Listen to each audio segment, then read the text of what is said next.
এই মুহূর্তে আমাদের কারো মন ভালো নেই। হবে বা কী করে? আমাদের প্রিয়জনেরা, সহনাগরিকরা যে এক কঠিন সময়ের মধ্যে দিয়ে যাচ্ছেন। কিন্তু কি জানেন, এই হাজার হাজার নেতিবাচক কথা এবং পরিস্থিতির মধ্যেও আমাদের মনকে শক্ত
কুমার বাংলা চলচ্চিত্র দুনিয়ার দুই কিংবদন্তি।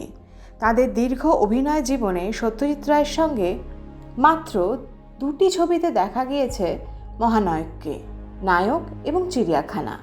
কিন্তু এই সংখ্যাটা 3 হতেই পারত যদি না সত্যজিৎ রায় আরও একটি অফার ফিরিয়ে দিতেন মহানায়ক।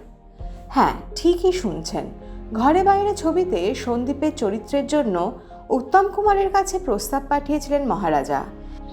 এক এক সময় কি মনে হয় জানেন, স্বদেশী চলেই যাক, আপনার সঙ্গে বসে গল্প করে বাকি জীবনটা কাটিয়ে দিই। কিন্তু সেই সময় এই ছবির অফার ফিরিয়ে দেন মহানায়ক।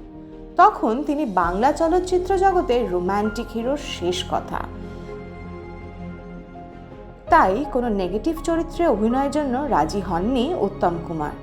হলে ছবি দুনিয়ার ইতিহাসটা বোধহয় একটু অন্যরকম হতো। আজ তবে এই পর্যন্তই থাক। কাল আবার আসছি নতুন কোনো ট্রিভিয়া নিয়ে।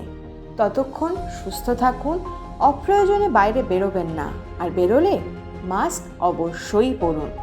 না, নাকের নিচে নয়, নাক মুখ ঢেকে মাস্ক পরুন।